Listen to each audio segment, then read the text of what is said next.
Video देखने से पहले चैनल को सब्सक्राइब करें और बेल आइकन को प्रेस करें जिससे आपको नोटिफिकेशन मिलती रहे। वेलकम स्टूडेंट्स, आज हम 12th की सेकंड यूनिट शुरू कर रहे हैं फिजिक्स की।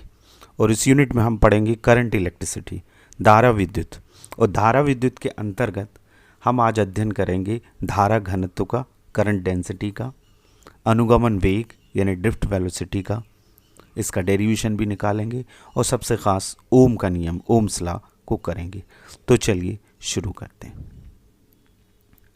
सबसे पहले इलेक्ट्रिक करंट, विद्युत धारा।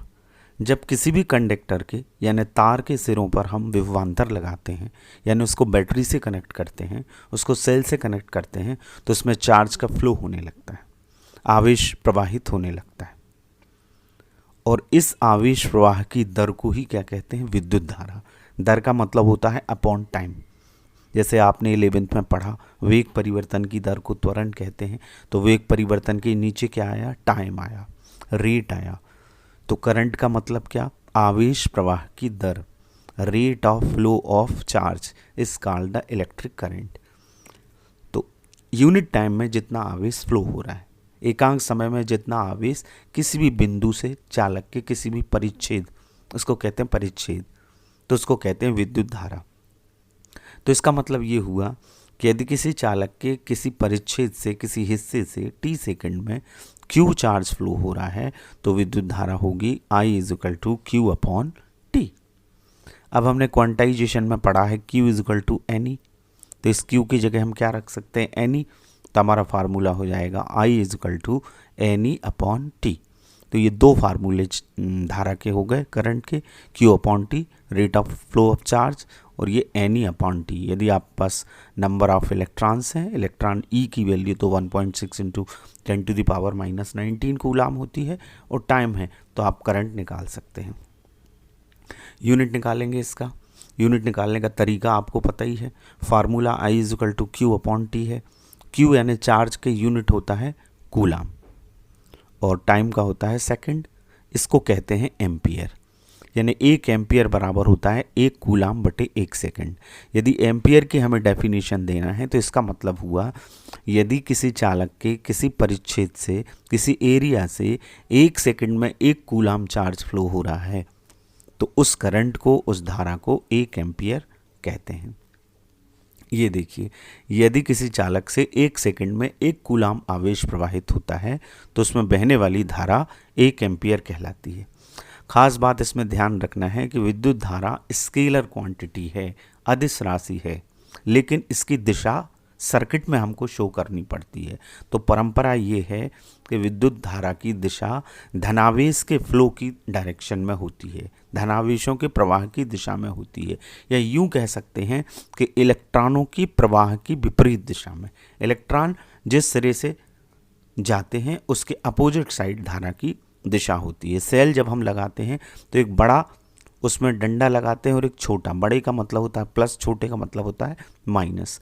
तो इलेक्ट्रिक करंट प्लस से माइनस की तरफ शो करते हैं, यानी ऋण ध्रुव से धन ध्रुव की ओर इलेक्ट्रॉन जाते हैं, परंतु धारा की दिशा के तीर का निशान धन ध्रुव से ऋण ध्रुव की ओर प्रदर्शित किया जाता है।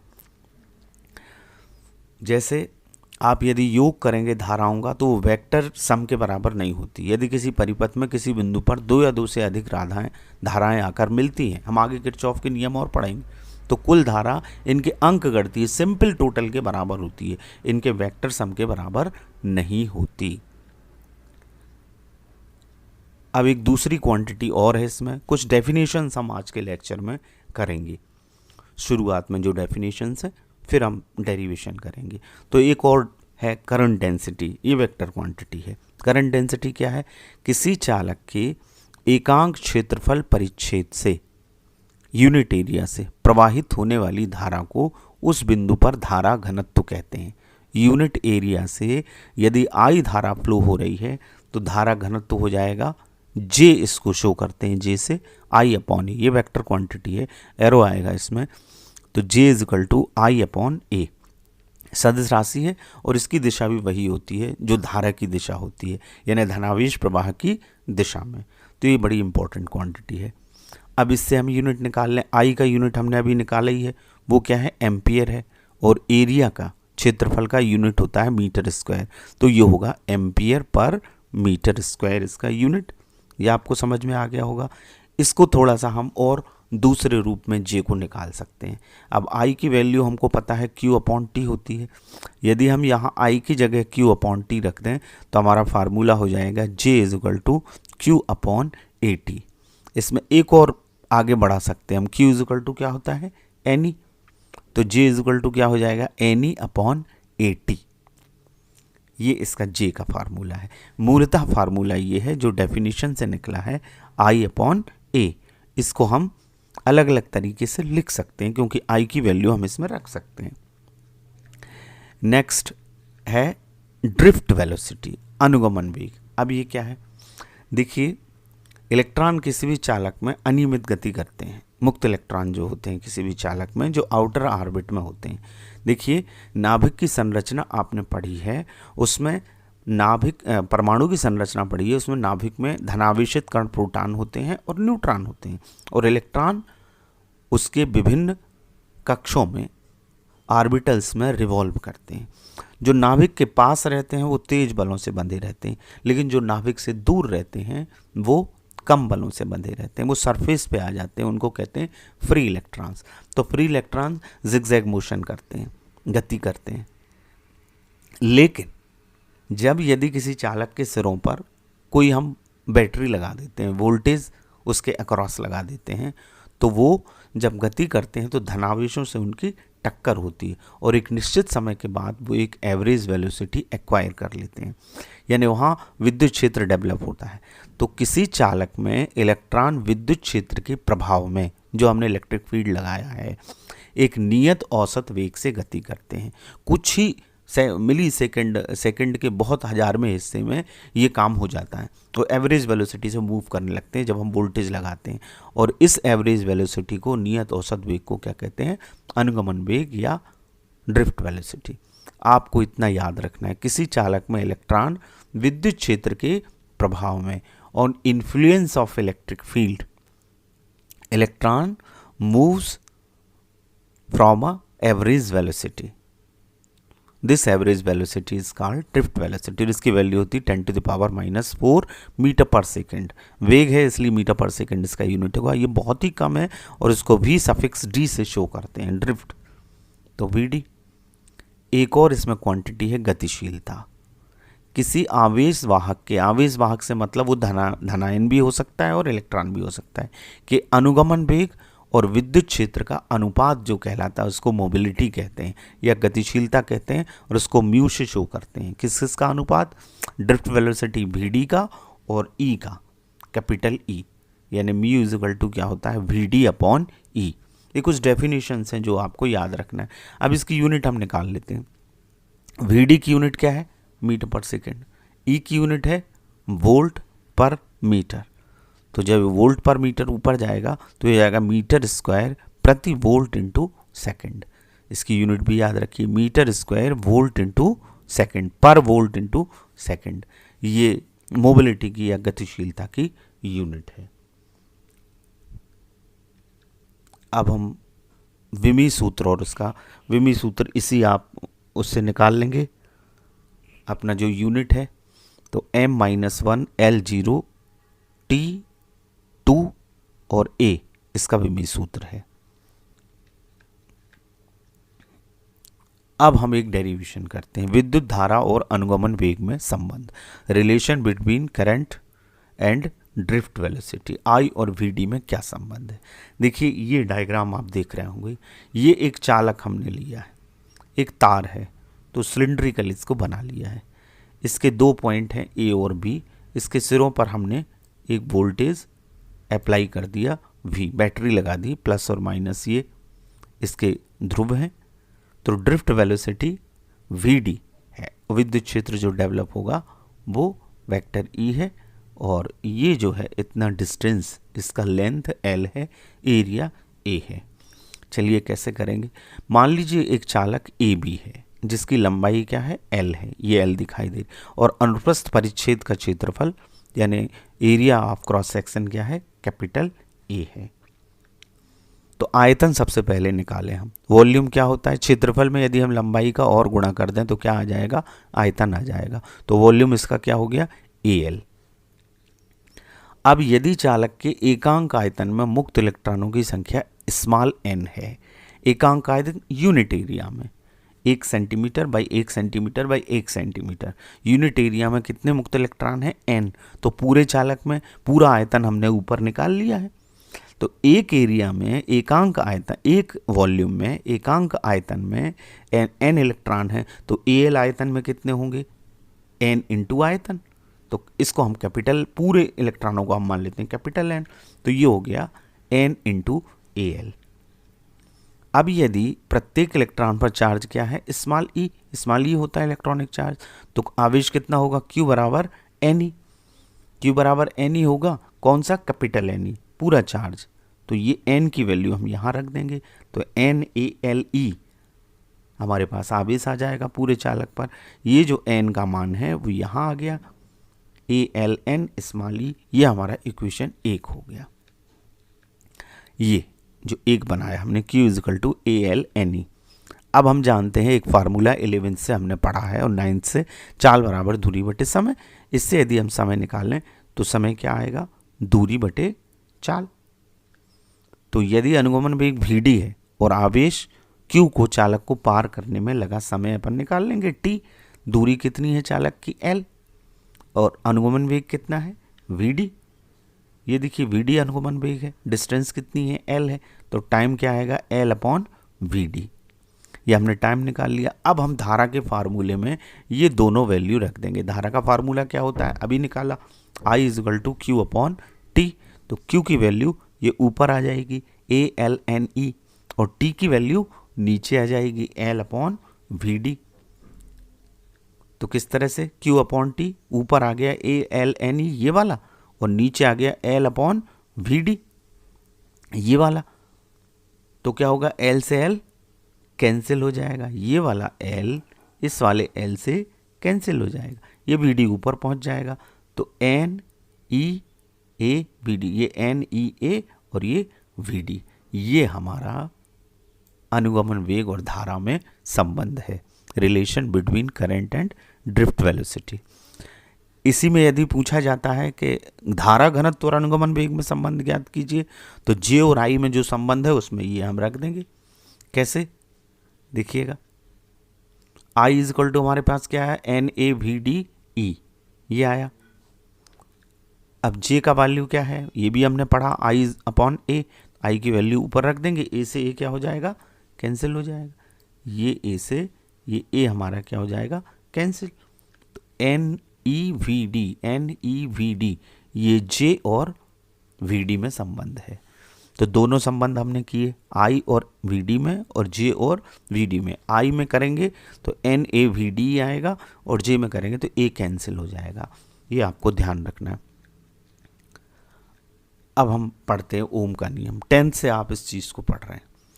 सबसे पहली बात, ओम का नियम केवल धातु चालकों के लिए सत्य है, अर्धचालकों के लिए ये फॉलो नहीं होता, और जो सेमीकंडक्टर्स के अलावा और डिवाइसेस हैं उनमें नहीं होता, केवल धातु चालकों के लिए लागू होता है।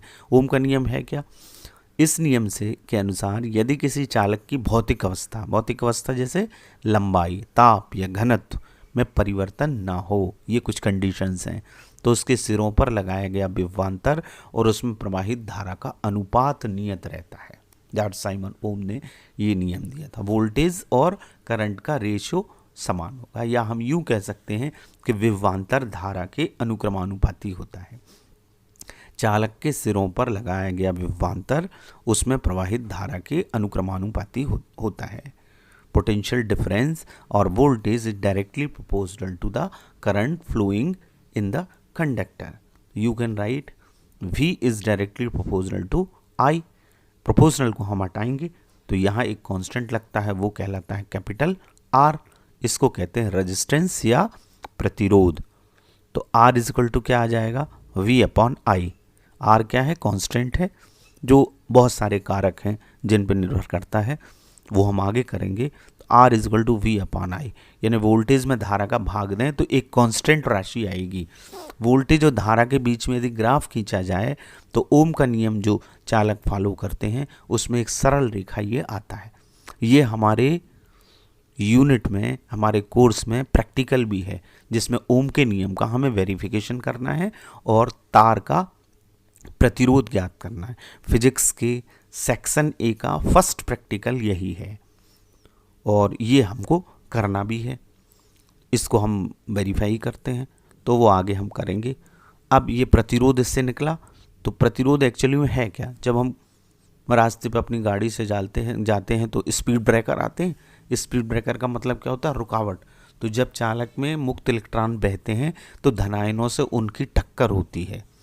धनायनों से टक्कर होने के कारण उनमें रुकावट पैदा होती है, फ्लो में कुछ रुकावट पैदा होती है, करंट के मार्ग में कुछ ऑब्स्टिकल आता है, उस रुकावट को ही क्या कहते हैं? प्रतिरोध कहते हैं। और इसकी वैल्यू किससे निकलती है? ओम के नियम से, R equal to V upon I से। यूनिट इसका क्या हो जाएगा? V का वोल्ट और I का एम्पियर, तो वोल्ट प्रति एम्पियर, लेकिन इसको ओम कहते हैं और ओमेगा से लिखते हैं। यदि हमें 2 ओम लिखना है तो हम 2 और ऐसा ये ओमेगा बना देंगे, 2 ओमेगा। कुछ न्यूमेरिकल्स में आपको समझ में आएगा। इसका हम विमीय सूत्र निकाल लेते हैं, dimensional formula R equal to V upon I। V आपने पढ़ा है W अपॉन Q होता है, कार्य बटे आवेश, तो ये हो गया W अपॉन आई क्यू। अब Q इजल टू क्या होता है? IT, तो हमने यहाँ IT लिखा Q की जगह, तो ये I²T हो जाएगा।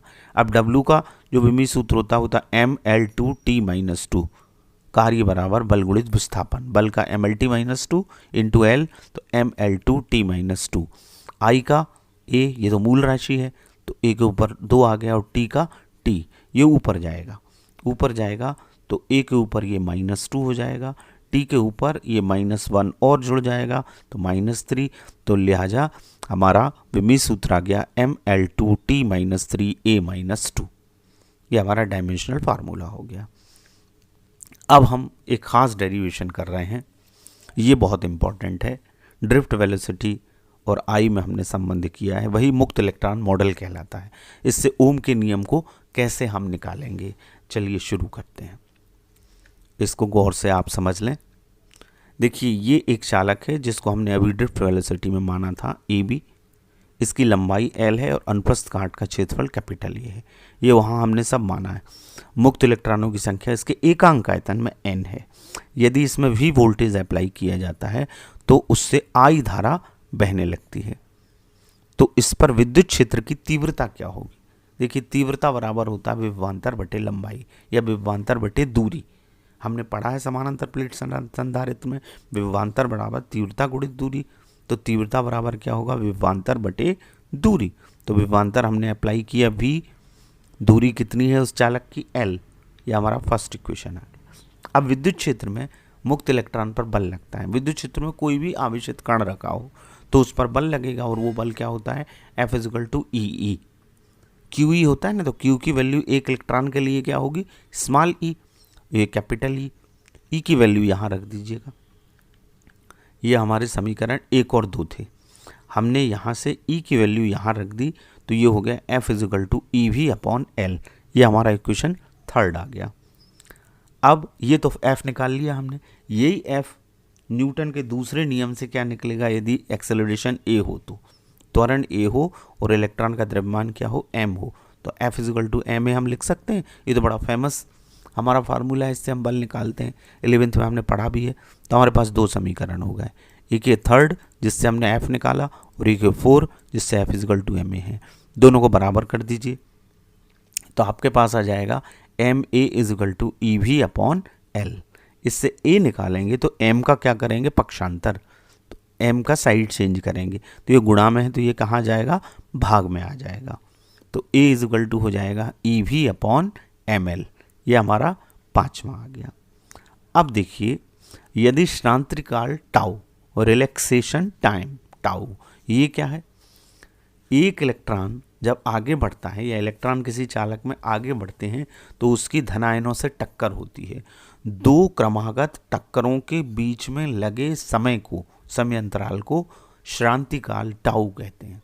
दो क्रमागत टक्करों के बीच लगे समय को क्या कहते हैं? श्रांति काल टाउ, रिलैक्सेशन टाइम टाउ।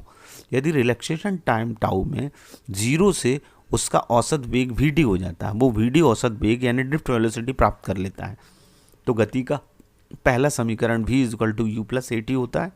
तो अंतिम वेग क्या हो जाएगा? vd, प्रारंभिक वेग u, ये हालांकि 0 होता है, तो हमने u और a t की जगह टाउ श्रांति काल, ये 0 रख दिया, a टाउ आ गया, तो vd = क्या आ जाएगा? a tau. ये जो a की वैल्यू निकाली है हमने 5वें समीकरण में, ये हम यहाँ रख देंगे तो हमें ड्रिफ्ट वेलोसिटी मिल जाएगी।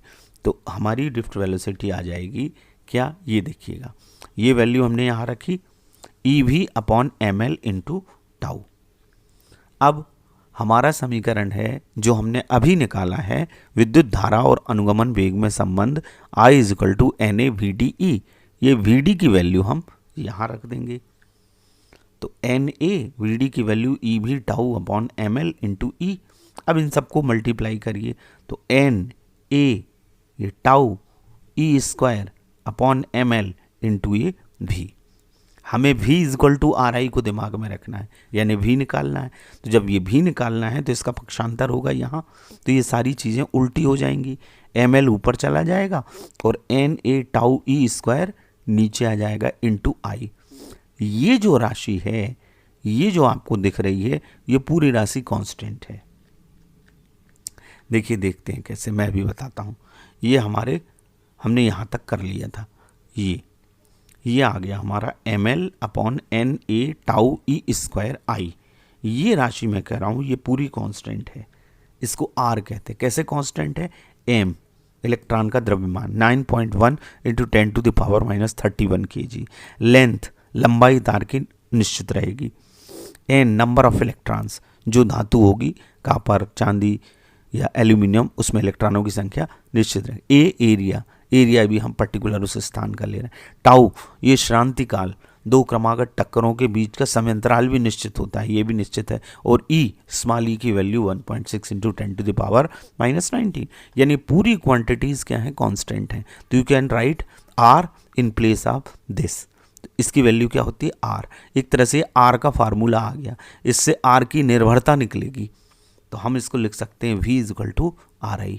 इस पूरे की जगह हमने R लिख दिया, इसका मतलब है यही ओम का नियम है। ये R है, R IL के समानुपाती और A के व्युत्क्रमानुपाती होता है।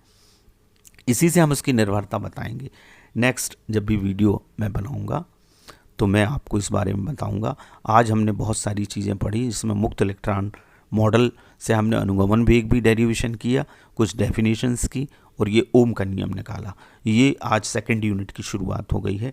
आगे इसको जैसे जैसे बढ़ाएंगे कुछ खास चीज़ें इसमें आएंगी। किरचॉफ के नियम हैं, व्हीटस्टोन सेतु का सिद्धांत है, प्रतिरोधों का सीरीज और पैरेलल कॉम्बिनेशन है, मीटर ब्रिज है, प्रैक्टिकल है। ये सारी चीज़ें हम करेंगे और आपको मैं बताने का प्रयास करूंगा।